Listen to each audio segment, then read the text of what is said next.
오늘 말씀은요 마태복음 21장 1절에서 11절입니다. 그들이 예루살렘에 가까이 가서 감람산 벳박에 이르렀을 때 예수께서 두 제자를 보내시며 이르시되 너희는 맞은편 마을로 가라. 그리하면 곧 매인 나귀와 나귀 새끼가 함께 있는 것을 보리니 풀어 내게로 끌고 오라.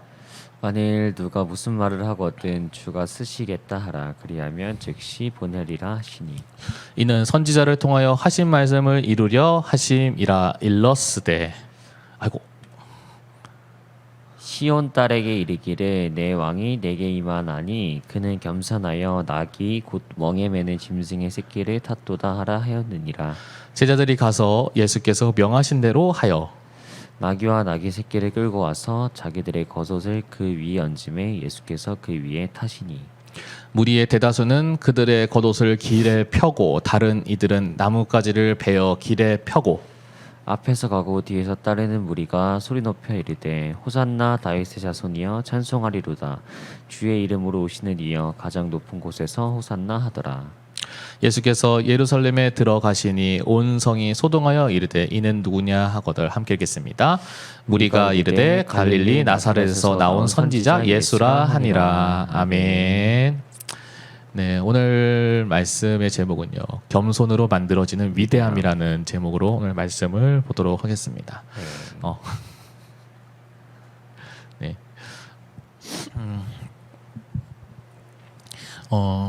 조금 어려운 얘기를 좀 하려고 해요. 뭐 윤리 시간에 한번 좀 들어봤던 이제 많은 사람들 얘기 나오는데 그 중에 거의 대다수는 철학자죠. 철학자들이 했던 행동 중에 했던 그 연구했던 내용 중에 뭐가 있냐면요. 이 사람이 아니면 어떤 것이든 그것이 일어나기 전에는 그 앞에 거기에 상응되는 원인이 있다라고 생각을 했어요. 그러다 보니까 그 원인을 꼬리에 꼬리를 물고 계속해서 이제 유추해 나가고 이제 탐구해 나가는 그런 활동들을 했던 거죠. 쉽게 예를 들면요, 그런 거죠. 그 옛날에 혹시 초등학교 때나 아니면 좀 어렸을 때 여러분 그 선생님한테 반항한답시고 이런 질문으로 계속 선생님들한테 시비 거쳐본 적 없어요? 혹시? 예를 들면 이런 거죠. 세종대왕이 한글을 창제했단다 얘들아 이러면은 왜요? 그러면은 왜냐면은 백성들이 글을 모르기 때문이죠. 왜 글을 모르는데요? 이렇게 하는 거죠. 해본 적 있어요 그렇게? 안 해봤어요?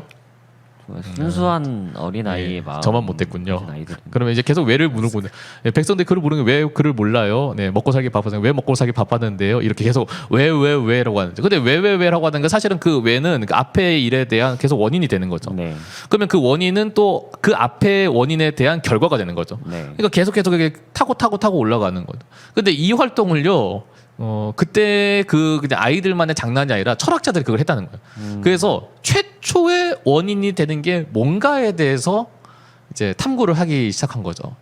그래서 우리가 아는 유명한 수학자 중에 그리고 철학자였던 데카르트는요, 호게토 에르고 숨이라고 하는 너무 유식한 말 썼나요? 네, 라틴어인데 근데 이렇게 말하면 되게 어렵잖아요. 코기토 에르고 숨 뭘까요? 여러분이 잘 아는 말이에요. 데카르트의 유명한 말. 그렇죠. 여러분이 아는 데카르트가 말했던 명언이 이 라틴어로 코기토 에르고 숨. 나는 생각한다, 고로 존재한다. 왜냐하면 계속해서 명제를 찾고 보니까 결론이 뭐냐면 나는 생각한다, 고로 나는 존재한다. 딱 요로 하는 거죠. 사실은 이제 기독교 사상의 이제 중세 철학자들은 뭘로 가냐면 찾고 찾다가 결국 뭘로 가냐면 하나님으로 가게 되는 거예요. 근데 여러 명제들 가운데 계속해서 탐구하니까 결국 그 원인이 되는 명제를 뭐냐면 나는 생각한다 이렇게 찾아가는 거죠. 근데 이 이야기를 왜 제가 지금 꺼내냐면요. 사실은 어떠한 사람이든 그 사람이 행동함에 있어서는 그 사람에 있어서 거기에 맞는 설명할 수 있는 원인이라는 게 있다는 거죠. 네. 가끔 이제 TV나 예능 보면은 뭐 이런 사람들이 다 있어라고 하는 그러한 장면들이 나오는 그 예능들이 있었어요. 예를 들어서 그 뭐죠? 세상에 이런 일이 같은. 아, 네네. 네, 거기 보면 와 사람이 왜 저런 행동을 하지? 라고 하는. 맞아요. 제가 그 봤던 것 중에 와 식용유에 밥 말아 먹는 사람이 있었어. 어우. 근데 그 사람이 그 식용유에 밥 말아 먹는 원인이라는 게 있다는 거죠. 근데 전에 그 안녕하세요라고 하는 예능 지금도 하는지 모르겠어요. 아마 없어졌어요. 없어졌죠. 그거 할 때 이제 막 자기들 뭐 하소연하 그 하는 그런 사람들 네. 나오잖아요. 근데 그 사람들 중에 어떤 사람이 있었냐면 아빠가 개를 키우는 거야. 아, 개를 한 마리 키우는 게 아니라 수십 마리를 키우는 거예요. 그래서 개 농장을 하는 거죠. 네. 잡아먹으러 키우는 게 아니라 진짜 얘네를 반려견으로 키우는 거예요. 네. 근데 개를 너무 많이 키우다 보니까 도심에서 점점 이제 시골로 이제 이사하게 되는 아. 거죠. 그래서 딸은 계속 이제 그 학업에 그 진학을 해가지고 이제 고등학생이 되고 고3이 되는데도 이제 점점 더 학교랑 멀어지는 거야. 아, 맞아요. 힘든데. 네. 그러다 나중에는 이제 고3이 학원 가야 되는데 야 걔 밥 줘야 돼. 이러는 걔가 뭐 한두 마리 아니잖아요. 수십 마리잖아요. 네. 밥 좀 내면 1시간인 거야. 근데 집에서 식구들보다 개를 그렇게 챙기는. 그러니까 이게 아빠가 이해가 안 된다고 하면서 막 하소연하는데 근데 그 아빠에게 있어서 왜 그런 행동을 하는 그 이유가 있더라는 거죠. 네. 아빠가 직장에서 너무나 상처받아가지고 집에 왔는데 아무도 자기를 안 반겨주더래. 강아지는. 근데 좀- 강아지가 주인 왔다고 아빠한테 와가지고 막 달려들어가지고 그렇게 반기는데 그때부터 이 아버지가 눈이 돌아간 거예요. 그쵸. 그러니까 이제 그럼 자식들 이해는 필요 가요. 없다. 난 이해는 자식들보다 얘가 내 식구다 이러면서 그렇게 한다는 거죠. 이해는 가요. 근데 이러한 것들은요, 제가 생각해 보면 그 사람들만 얘기가 아니라 우리가 일반적으로 상식으로 이해되지 않는 행동을 하는 사람들이 있어요. 근데 그 사람들이 그런 행동을 하는 데는 뭔가 분명한 이유라고 하는 게 있었다는 거죠. 사실 오늘 말씀에 나오는 예수님의 모습도요, 우리가 어떻게 보면 일반적인 이해로는 가늠할 수 없는 그러한 행동을 하신다고 우리는 보여집니다. 왜냐면요, 예수님의 오늘 모습이 어떤지를 한번 찬찬히 한번 생각해 봤으면 좋겠습니다. 오늘 말씀에서는 예수님께서 예루살렘으로 입성하는 장면이 나와요. 네. 이제 그 복음서마다 예루살렘을 입성하는 그 시점과 위치를 이제 좀 보는 관점이 좀 달라요. 근데 이제 마태복음 같은 경우에는 마치 이제 그 영화나 소설 보면은 기승전결로 간다고 하죠.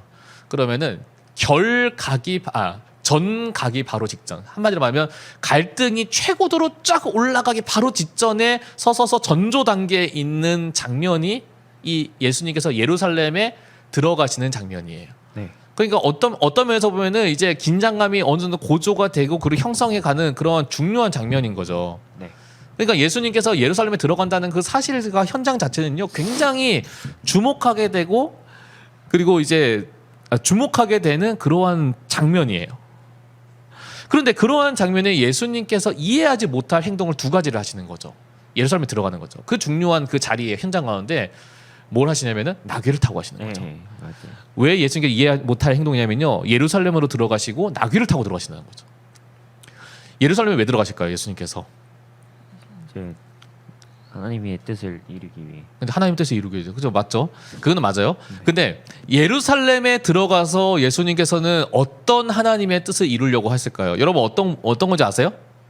우리가 성경을 읽어보면은 예수님께서 예루살렘에 들어가셔서 하셨던 일 중에 제일 중요한 일이 이거 하나예요.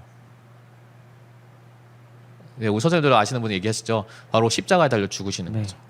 다시 말하면요, 예수님께서는 예루살렘에 들어가면 자기가 어떤 일을 당할지를 이미 알고 계세요. 네.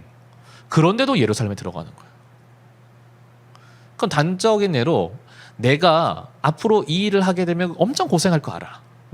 그러면 고생할 거 알기 직전에 우리 선생님 같으면 네. 대우받고 싶을까요? 아니면은 그냥 아무도 몰랐으면 좋겠어요? 좀 대우를 받고 싶죠. 아마 똑같은 생각. 네네. 만약에 선생님이 이제 군대를 가게 됐어. 그것도 최전방으로. 그렇게 가게 되면 그 전날 네. 친구들이 모였어. 네. 그러면은 야, 우리가 어디 갈까 하면 좋은 거 먹고 싶지. 네, 그렇죠. 맛있는 거 먹으러 가고 싶지. 야, 그냥 그 김밥 천국에서 우리 그냥 김밥이나 하나 시켜 먹고 말자. 이러진 않을 거 아니에요. 네. 그래도 내가 앞으로 이제 알아봤으면 좋죠. 어려운 일을 당하고 이제 앞으로 고생하고 뻔히 아는데 그럼 뭔가 대우를 받고 싶고 뭔가 좀 존중받고 싶은 게 이게 사람의 마음이잖아요. 네. 근데 예수님께서 어떻게 하느냐? 오늘 말씀해 보니까 뭐를 타고 등장을 하셨어요. 근데 그게 나귀 새끼인 거예요. 하필 나귀 새끼. 네. 나귀가 말은 또 그 길잖아요. 또 네. 그 새끼 그도 망아지도 좀 그 기럭지가 길어요. 근데 나귀 나귀. 혹시 보셨어요? 보지 않았는데 네. 근데 되게 왜소. 조그맣죠. 네. 다리도 짧아요. 네. 근데 다 큰 나귀도 짧은데 뭐냐면 새끼 나귀인 나귀를 거야. 그러니까 이게 예수님이 얘 위에 타나 그냥 예수님이 걸어가나 별 차이 없는 거예요. 네. 얼마나 볼품 없어. 초라해 보이고. 그렇죠. 네. 보통 내가 이제 짠 하고 등장하면은 레드카펫에 만약에 그 영화제 같은데 레드카펫에 아니면 시상식에 레드카펫 같은데 이제 연예대 딱 등장한다고 할 때 등장할 때 일단 옷도 좀 화려하잖아요. 근데 옷만 화려할까요? 딱 등장할 때 타는 차도 화려하죠. 되게 멋있고 좀 큰 차 이런 거 타고 나오는데 오늘 말씀에서 예수님이 딱 예수님 들어오신다고 하니까 사람들이 다 주목하고 있는데 지금 예수님께서 타고 오신 게 마치 그냥 요즘은 스쿠터도 아니야. 그 뭐죠 그거? 전동 휠 이거 이제 타고 와가지고는 이게 짠하고 이제 나타나는 것도 안 되는 그러한 모습인 거예요. 맞아요. 이게 상식적으로 어떻게 보면 이해가 안 돼요. 네, 고난당할 길에 앞서서 있는 모습과 같이 마치 정말 초라한 모습으로 예수님께서 이렇게 사람들에게 나타나셨다는 거죠. 근데 반면에 예수님께서 근데 예루살렘에 들어오시기 직전에 이스라엘 땅에서 어떤 일을 행하셨어요? 이스라엘 전역에서 예수님은 정말로 유명하신 분이었어요. 병자도 고치시죠. 말씀 전하고 그랬다는 거죠. 죽은 자도 살리고. 네. 근데 그냥 그렇게 그 말씀만 전하고 고친 게 아니라 그러니까 따르는 무리가 많았다는 거죠. 심지어는요 남자만 5천 명이 예수님을 만나려고 이제 떼지었던 거죠. 그러니까 예수님께서 예루살렘으로 간다라고 하는 얘기를 들었을 때 이미 예수님에 대한 소문을 들었던 그 사람들에게 있어서는 얼마나 큰 기대가 있었을까요? 지난번에 얘기했지만 베드로가 예수님에 대한 기대가 있었잖아요. 네네. 왜냐면 예수님 능력도 있으시고 힘도 있으시고 그러니까 예루살렘에 입성하면은 당연히 이제 왕이 되셔가지고 이스라엘을 이제 독립시킬 거다. 그쵸. 근데 그게 베드로에게만 있었던 기대가 아니라 이 사람들에게도 있었던 기대라는 거죠. 그러니까 왕이 오신다고 했을 때 그 사람들 앞에서 진짜 인간적인 생각을 한다면은 말을 타고 와야죠. 멋지고 네, 좀 되게 멋지게. 좀 오버하면 코끼리? 제가 지금 오버라고 하냐? 왜냐면은 이제 그런 게 있었어요. 그래서 왕이 할 때 좀 거대하고 웅장함을 네. 보여주는 뭔가 큰 거를 타야 되니까 그 정도는 해야 되는 거예요. 근데 예수님께서 굉장히 볼품없는 그러한 모습으로 나타나신 거예요. 근데 여기서 사람이 기대하는 것과 예수님께서 보이시고자 하는 모습이 완전히 다르다는 것을 말씀을 통해서 보여주는 거죠. 예수님은요 결국 이 땅에 무엇을 위해서 오셨냐면은 사람들은 예수님이 예루살렘을 다스리고 유다를 다스려서 이 땅에서 정복하고 그리고 로마를 뒤집어서 이스라엘이 로마보다 더 큰 나라가 되는 것을 기대했는지는 모르겠지만 예수님은 예루살렘에 들어가는 것이 그런 것이 아니다라고 하는 것을 철저하게 보여주시는 거죠. 오히려 자기가 그곳에서 고난받아야 되고 다른 사람을 대신해서 그 죄값을 치르기 위해서 십자가에 달려 죽어야 되는 모습을 보이시기 위해서 예수님은 그 많은 사람들 앞에서 되게 낮고 낮은 겸손한 모습으로 그들에게 찾아왔다라고 하는 겁니다.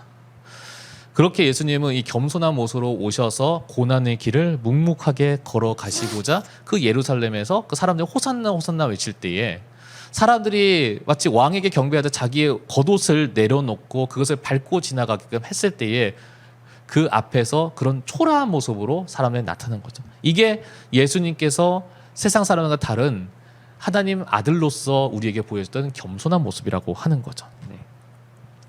근데 대부분의 세상의 사람들은 어떻습니까? 거의 대부분의 사람들은 세상에서 내가 아마 선생님들도 그렇게 가르치는지 모르겠어요. 내가 세상에서 높아져라고 얘기하는 거죠. 위대해져라고 얘기하는 거죠. 내가 저 사람보다 더 높은 사람이 되고 더 위대한 사람이 더 그 위에 군림할 수 있는 사람이 되라고 우리 계속해서 이야기를 합니다. 우리가 신문을 봐도요 정치 싸움하는 이유를 보면 뭡니까? 서로 간에 더 높아지려고 싸우잖아요. 우리가 공부하면서 우리가 고등학교 안에서도 왜 우리가 경쟁을 합니까? 결국은 우리가 다른 사람보다 더 높아지려고 하는 그 경쟁이라는 건 체계 안에 있기 때문에 우리가 거기서 몸부림치고 있는 결과죠. 그런데 세상은 그렇게 우리에게 가르쳐요. 근데 이 세상의 가르침은요, 우리가 하나님을 떠난 그러한 죄인된 우리의 모습에서 나오는 결과들이라고 하는 거죠. 창세기 3장에 뱀이 아담과 하와를 유혹할 때에 어떻게 유혹합니까? 네가 이 선악과를 먹으면 뭐가 되냐고요? 하나님과 같은 위치에 있었는 거예요. 네가 이 선악과를 먹으면 네는 하나님 밑에 있었잖아. 근데 먹으면 이제 하나님과 같은 위치에 있는 거야. 아니 너무 하나님보다 더 올라갈 수 있다니까? 그렇게 꼬신 거예요.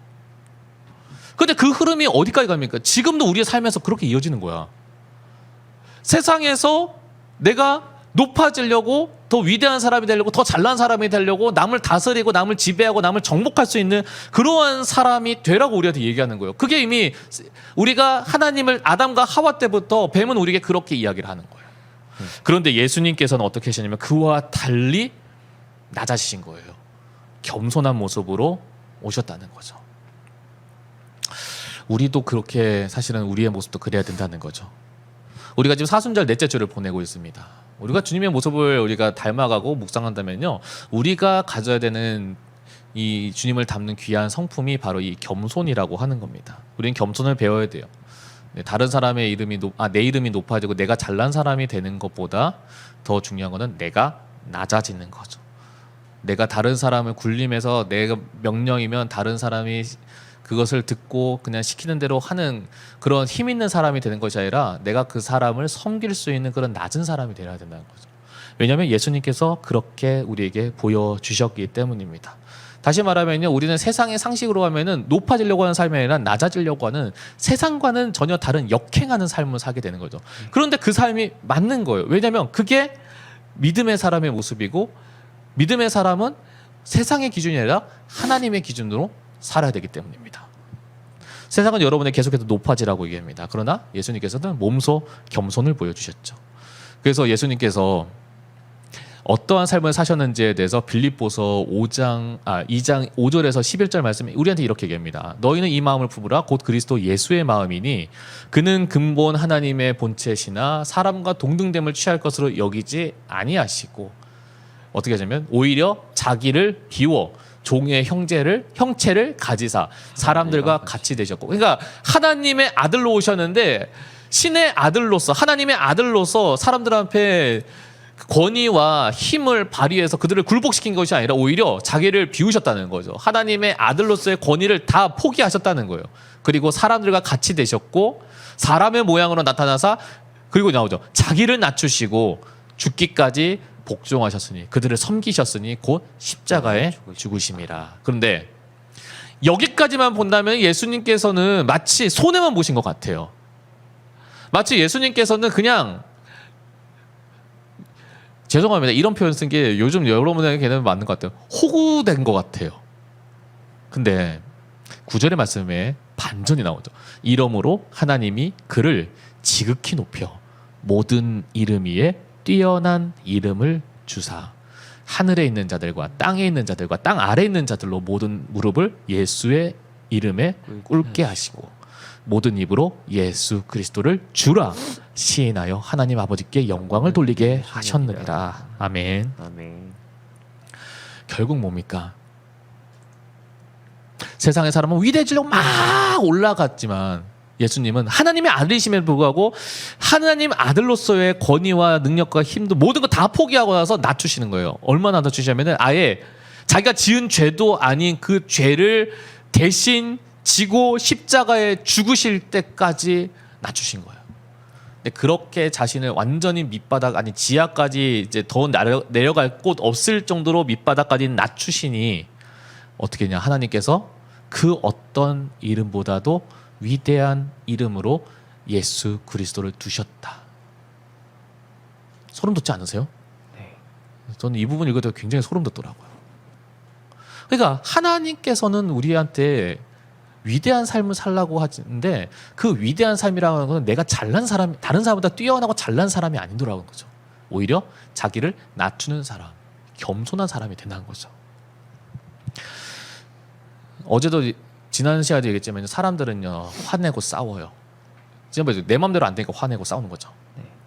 근데요, 왜 서로 싸울까? 갈등의 원인이 뭘까? 결국은 뭐냐면 그 사람이 다른 사람보다 더 위에 올라가려고 하는 싸움을 하기 때문이죠. 그 올라가려고 하면, 정복하려고 하면요, 내가 저 사람한테 물 한 잔 섬기는 것도 굉장히 인색해져요. 오히려 나한테 물 한 잔 줄래라고 하면 더 화를 내죠. 그냥 물 한 번 떠다 줘도 되는 건데 그거 하나로도 불쾌하고 화를 내는 거예요. 왜? 내가 저 사람도 위에 있어야 되거든요. 근데 그렇게 위에 올라가려고 몰부딪히니까 그런 사람들이 계속해서 복작복작 되면서 싸우니까 어떻게 됩니까? 갈등이 생기고 어려움이 생기고 문제가 생기는 거예요. 근데 그 문제가 전혀 해결될 것 없이 계속해서 그 문제는 마치 도가니 안에서 계속해서 돌고 돌아서 빠져나갈 수 없는 그러한 상태가 돼버리는 거죠. 그게 하나님을 믿지 아니하는, 하나님을 떠난 사람들이 모여 사는 세상의 모습인 거죠. 그러니까 보세요. 전쟁이 났어요. 전쟁이 끝났어요. 두 번 다 전쟁이 안 나나요? 이 대한민국 한반도 안에서도 얼마나 수많은 전쟁들이 있었어요. 왜? 계속해서 자기들이 다른 사람 위에 올라가려고 군림하려고 하는 그 싸움이 계속해서 끊이지 않는 거죠. 그게 인간의 본성인 거예요. 그러니까 이 한반도라고 하는, 죄송합니다, 조그만 이 땅덩어리 안에서도 서로 간의 싸움이 끊이지 않는 거예요. 외적의 싸움, 외적의 침입 또 끝났어요. 외적의 침입이 없으니까 어떻게 됩니까? 우리가 역사 시간 보면 알죠. 맨날 서로 자기들끼리 싸워. 네, 노론소론, 네, 동인서인 하면서 계속 싸워요. 왜 싸워? 더 위에 올라가려고. 자기들끼리 어느 정도 평정이 됐어. 이제 누구랑 싸워요? 왕이랑 싸워. 지금 제가 이거 지어낸 얘기인가요? 아니죠. 역사적인 다 있는 얘기 아니에요. 네. 왜? 내가 저 사람보다 더 올라가려고 하니까. 그러니까 이 싸움이라고 하는, 이 갈등이라고 하는 문제는 전혀 실마리를 찾을 수 없이 계속해서 맴돌더라는 거죠. 제가 지금 신문기사 보면, 사회면에 보면 굉장히 답답한 게 뭔지 아세요? 저는 우리나라 국회의원들이 야당 여당 안 싸우는 꼴을 못 봐. 여기 계신 선생님들이랑 우리 선생님, 엄마 아빠한테 물어보세요. 한번 물어보. 야당 여당이 한 번이라도 안 싸운 적 있어요? 아니요. 계속 싸워요. 뭐만 하잖아요. 정부에서 뭐 발표하잖아요. 그럼 맨날 그 시비 걸어. 정부는 그렇게 하면 안 됩니다. 맨날 그 얘기가 맨날 나와. 왜 맨날 싸워? 청문회 하면서 좋게 넘어간 게 별로 없어요. 네. 네. 꼭 장관 그 임명 청문회 같은 거 하잖아요. 그러면은 거기에 이제 야당 여당 국회의원 나오면 야당 국회의원 나와가지고는 이제 이러면서 맨 이것저것 시비 걸고. 네, 물어뜯고 맨날. 네, 정치 얘기해서 죄송합니다. 그런 일들이 비일비재하나요. 네. 인간의 마음과 본성이 그렇게 하는 거예요. 제가 여러분에게 그래서 이 책 꼭 추천드리고 싶어요. 꽃들에게 희망을이라고 하는 동화책이에요. 아직 은서가 그것까지 읽을 수준이 안 돼가 제가 못 읽혀줬는데, 제가 이거를 고등학교 때 제가 읽었던 동화책이거든요. 근데 되게 충격받았어요. 왜냐면 거기에 어떤 얘기 나오면은 주인공이 애벌레야. 네. 애벌레 주인공 애벌레가 이제 꼬물꼬물 가는데 수많은 애벌레가 서로 올라가려 탑을 쌓고 있는 거예요. 그러니까 서로 여기 뭔가 위에 뭐가 있다라고 하는 생각, 계속해서 탑을 쌓아서 계속해서 올라가요. 근데 이 주인공 애벌레가 운이 좋았어. 그 쌓여져 있는 그 애벌레 산 위에 자기가 또 뒤늦게 올라가면서 그 애벌레를 밟고 올라가서 꼭대기까지 가. 네. 그런데 이 꼭대기에 자기가 아무리 둘러봐도 이 사람들이 그렇게 모여가지고 왜 이렇게까지 올라가려고 했는가라고 하는 질문이 생길 정도로 아무것도 없는 거야. 왜 사람들이 이렇게까지 올라가려고 했는가 나는 모르겠다는 거야. 그래서 애벌레가 다시 내려옵니다. 근데 그 애벌레가 더 이상은 그 서로 자기들끼리 올라가려고 하는 그 산을 더 이상 오르지 않고 이제 다른 데 자리를 터요. 여러분이 이 동화책을 한번 처음부터 끝까지 한번 제대로 한번 읽어보세요. 이거보다 더 깊은 얘기가 나오는데 거기서 애벌레가 고치를 만들어요. 그리고 나비가 돼요. 더 이상 그 서로 올라가려고 하는 산을 오를 필요가 없는, 마음껏 하늘을 날 수 있는, 자유할 수 있는 나비가 되더라는 거죠. 그래서 제가 이 꽃들에 대해 희망이라고 하는 동화책 여러분에게 좀 꼭 추천드리고 싶어요. 근데 이 이야기를 제가 보면서 믿음의 사람이 어떻게 살아야 되는가? 세상에는 많은 사람은 서로가 싸우는 물고 먹는 제로섬 게임하면서 아무것도 남지 않는 그러한 세계관 속에서 그 끝에는 허무와 절망만 남아있을 때에 마치 나비가 되는 것 같이 우리는 본질적으로 다른 모습으로의 삶을 살아야 된다는 거죠. 그게 뭐냐? 바로 주님을 닮는 삶이라고 하는 거예요. 아까 읽었던 5절에 빌립보서 2장 5절의 말씀에 이렇게 제가 다시 한번 읽어드릴게요. 너희는 이 마음을 품으라 곧 그리스도 예수의 마음이니. 개역개정 성경에는 이렇게 번역되어 있어요. 근데 현대어 성경에는 뭐라고 되어 있냐면요, 예수님처럼 생각하고 예수님처럼 행동하세요 라고 나와 있어요. 그러니까 우리는 어떤 삶을 살아야 되느냐? 예수님처럼 생각하고 예수님처럼 행동하는, 다시 말하면은 다른 사람처럼 높아지려고 하는 것이 아니라 예수님처럼 겸손해지고 예수님처럼 낮아지는 행동을 하는 삶을 사세요라고 얘기를 하는 거죠. 그러니까 어떻게 됩니까? 예수님께서는 이 땅의 모든 사람들 가운데 가장 위대한 이름이 되셨어요. 겸손하니까 그 겸손함으로 위대함이 만들어지는 거죠. 그게 진짜 위대함 아닙니까? 네, 현성사님한테 질문 드릴게요. 되게 쉬운 질문이에요. 네. 지구상에서 물이 가장 많이 모여 있는 것이 어디죠? 바다요. 그렇죠. 네. 바다입니다. 근데 지구상에 물이 가장 많이 모여 있는 곳이 바다예요. 그 바다는 끝이 없어요. 네. 그렇죠. 전 지구의 제가 알기로는 70%인가 그게 바다죠. 네. 근데 왜 바다가 그렇게 물이 많을까요? 그러게요. 왜지? 생각 못 해봤는데. 어떤 분이 이렇게 얘기하더라고요. 바다가 다른 지면보다 낮으니까. 그러니까 물이 그러네. 그곳으로 모이는 거죠. 우리가 낮아지면 낮아짐을 통해서 주님께서는 우리를 바다같이 만드시는 거죠. 그래서 여러분들이 이 낮아짐을 통한 겸손함으로 예수님 같은 삶을 사셨으면 좋겠습니다. 결국 예수님께서는 철저 해결할 수 없는 문제도 해결하시잖아요. 하나님과 우리가 불순종으로 인해서 원죄라고 해서 더 이상 해결될 수 없는 그 죄악의 고를 예수님께서는 그 겸손함으로 다리를 이으셨어요. 그래서 우리와 하나님 사이의 화평의 다리가 되어주셨어요. 해결할 수 없는 문제를 해결하시는 거죠. 내가 낮아지고 내가 겸손하면요, 내 주변에 해결될 수 없는 문제를 해결하게 되는 거죠. 저는 여러분들이 그러한 사람 되었으면 좋겠습니다. 마치 세상이 보기에는 별로 대단한 것 같지 않죠. 그런데요, 그 대단한 것 같지 않은 것이 하나님 보시기에는 위대하고 가치 있는 거죠. 여러분 어떤 인생을 살겠습니까? 세상에서 잠깐 보이다가 흐트러지는, 공으로 흐트러지는 그러한 세상에서 말하는 위대한 인생을, 높아지는 위대한 인생을 사시겠습니까? 아니면 하나님께서 보시기에 가치 있는 위대한 인생을 사시겠습니까? 저는 여러분들이 오늘 이 말씀을 통해서 주님을 닮아서 정말 주님을 닮은 위대함으로 주님께 칭찬받는 그런 거룩한 사람 되시는 저와 여러분 되시길, 정말 이 사순절 넷째 주에 정말 주님을 묵상하면서 그러한 믿음으로 나아가시는 저와 여러분 되시기를 간절히 소망합니다.